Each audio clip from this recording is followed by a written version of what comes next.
हाय, मेरा नाम है आशीष और आप देख रहे हैं दी लल्लन टॉप। एक बार फिर शुरू है हमारा प्रोग्राम जिसका नाम है सोशल लिस्ट। सबसे पहले करेंगे बात आज के शो में क्या है खास।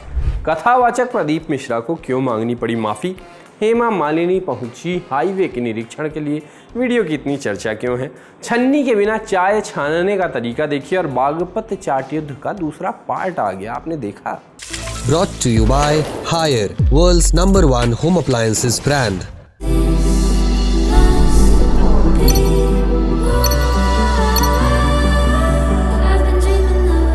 प्रदीप मिश्रा सीहोर वाले पेशे से कथावाचक, मगर इनका नाम अक्सर खबरों में बना रहता है। कथावाचन के लिए नहीं, कथा के बाद हुए बवालों के लिए। इससे पहले राधा रानी को लेकर दिए बयान के चलते चर्चा में आए थे।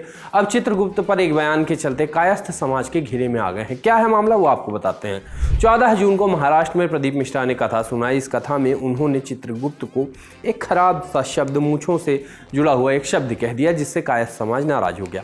तमाम बातें कही गई, लिखी गई। एक यूजर ने लिखा कि जो भगवान चित्रगुप्त का सम्मान नहीं करता वो कथावाचक नहीं, अपमानवाचक है। हम विरोध करते हैं कथा मंच से भगवान चित्रगुप्त जी जैसे सनातन के न्याय देवता का अपमान करने वाले प्रदीप मिश्रा का। एक और ट्वीट आया जिसमें लिखा गया, लेखनी जिनकी कृपा से चली, धर्म जिनके न्याय से खड़ा है, ऐसे चित्रगुप्त महाराज का अपमान केवल शब्द नहीं, धर्म का पतन है। एक कथावाचक प्रदीप मिश्रा द्वारा मंच से चित्रगुप्त महाराज को मुच्छड़ कहकर पुकारना अत्यंत निंदनीय है। यह न केवल एक देवता का अपमान है बल्कि उस सनातन व्यवस्था पर भी प्रहार है जहाँ कर्मों का लेखा जोखा ईश्वर का कार्य माना गया है। संत कथा और प्रवचन आत्मा की शुद्धि के लिए होते हैं, न कि देवताओं के उपहास के लिए। हम इस कृत्य की भर्त्सना करते हैं और कथावाचक से सार्वजनिक क्षमा की अपेक्षा रखते हैं। चित्रगुप्त महाराज जी की वंदना करो, उपहास नहीं। जिनकी लेखनी से भाग्य बनता है उनके शब्दों से मत घायल करो। मतलब कि एक धार्मिक व्यक्ति की बातों से धार्मिक लोग ही आहत हुए हैं इस बार। अखिल भारतीय कायस्थ महासभा नाम के ट्विटर अकाउंट से भी इस बारे में पोस्ट आया। कहा गया, कायस्थ समाज ने दी प्रदीप मिश्रा को अंतिम चेतावनी। सार्वजनिक रूप से चित्रगुप्त मंदिर में क्षमा याचना करें या कानूनी कार्रवाई के लिए रहें तैयार। कुछ ऐसी खबरें भी आई कि प्रदीप मिश्रा के खिलाफ FIR दर्ज करने की मांग हो रही है। एक ट्वीट में लिखा गया कि मथुरा में कथावाचक प्रदीप मिश्रा द्वारा भगवान चित्रगुप्त पर अपमानजनक टिप्पणी करने से कायस्थ समाज ने SSP कार्यालय पर प्रदर्शन कर FIR दर्ज कराने की मांग की। इससे पहले भी इस पंडित ने राधा रानी पर विवादित बयान देने पर नाक रगड़कर माफी मांगी थी, ऐसा इन्होंने क्लेम किया और अपने आरोप लगाए। कुछ लोग एक्सट्रीम में भी गए, इसलिए ऐसे भी कुछ विजुअल सामने आए जहां स्वामी सच्चिदानंद कहे जा रहे एक व्यक्ति ने प्रदीप मिश्रा की फोटो को जलाया और उनकी तुलना रावण से की।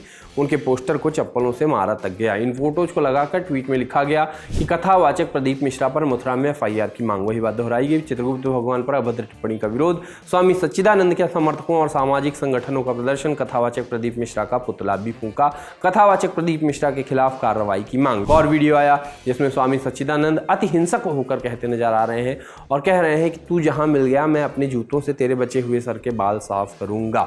इस तरह की तमाम बातें और गुस्सा सोशल मीडिया पे चल रहा है। एक यूजर ने लिखा गया कि मुझे समझ नहीं आता कि कुछ कथावाचक संयमित भाषा का प्रयोग क्यों नहीं करते। करोड़ों फॉलोअर्स होते ही इनकी भाषा का स्तर गिरने लगता है और फिर अनाप शनाप बकते फिरते हैं। विरोध ज्यादा बढ़ने पर प्रदीप मिश्रा का बयान भी सामने आया। एक उन्होंने मीडिया के सामने इसके बारे में कहा कि मैं वही कहता हूं जो शास्त्रों में लिखा है। कई लोगों को ये चीजें याद नहीं रहती तो उनको लगता है कि ये हो ही नहीं सकता। आगे कहा कि अगर किसी को हमारी वाणी से ठेस पहुंची है तो मैं क्षमा चाहता हूं।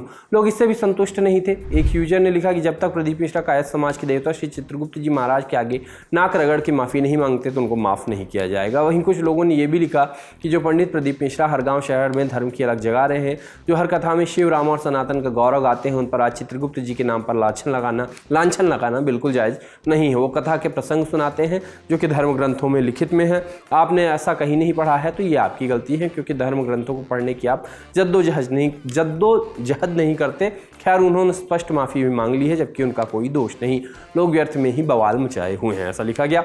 ऐसा नहीं है कि प्रदीप मिश्रा पहली बार कंट्रोवर्सी में आए हैं या इनके साथ कंट्रोवर्सी पहली बार ये कीवर्ड जुड़ा है। इसके पहले भी उन्होंने राधा रानी को लेकर विवादित बयान दिया था। इस पर भी लोगों का गुस्सा फूटा था, जिसके बाद उन्होंने बरसाना में राधा रानी के मंदिर में पहुंचकर नाक रगड़कर माफी मांगी थी। इस टिप्पणी पर प्रेमानंद महाराज भी भड़क गए थे।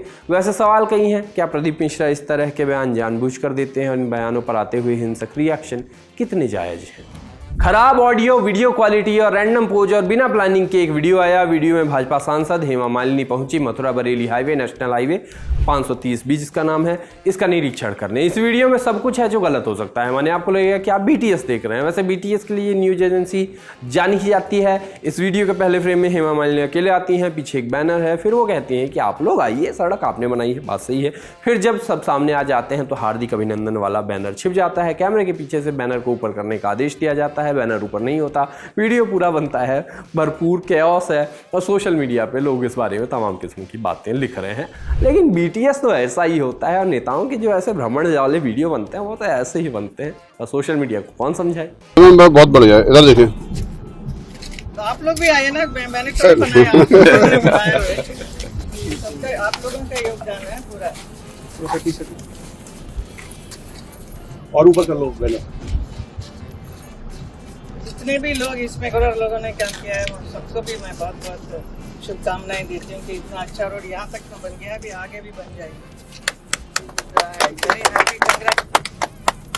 अब चाय छानने का अनोखा तरीका जान लीजिए, क्योंकि क्या होता है कि चाय बनाने का सामान तो रहता है मगर छन्नी गंदी रहती है। ऐसे में एक कला देखिए, इस कला को सीखने में समय लग सकता है मगर क्वालिटी गारंटी है, मतलब क्वालिटी की गारंटी है। देखिए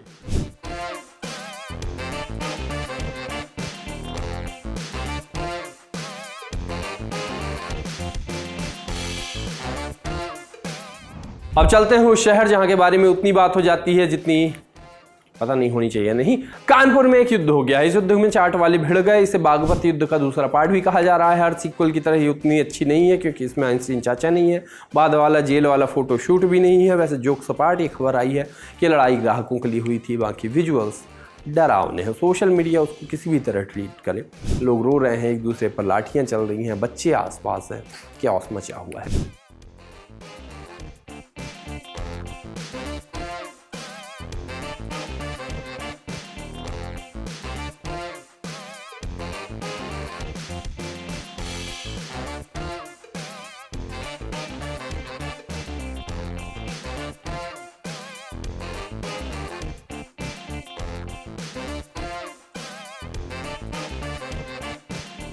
बाकी इस युद्ध का अंजाम आखिर में वही हुआ जो होना चाहिए। सभी लोगों को पुलिस ने हिरासत में ले लिया है। वीडियो देखकर इसकी जांच हो रही है कि क्या कैसा रोल रहा किसका, किस पे कौन सी धारा लगेगी। बाकी आज के शो में इतना ही, मिलते हैं कल, तब तक के लिए चलते हैं, टाटा।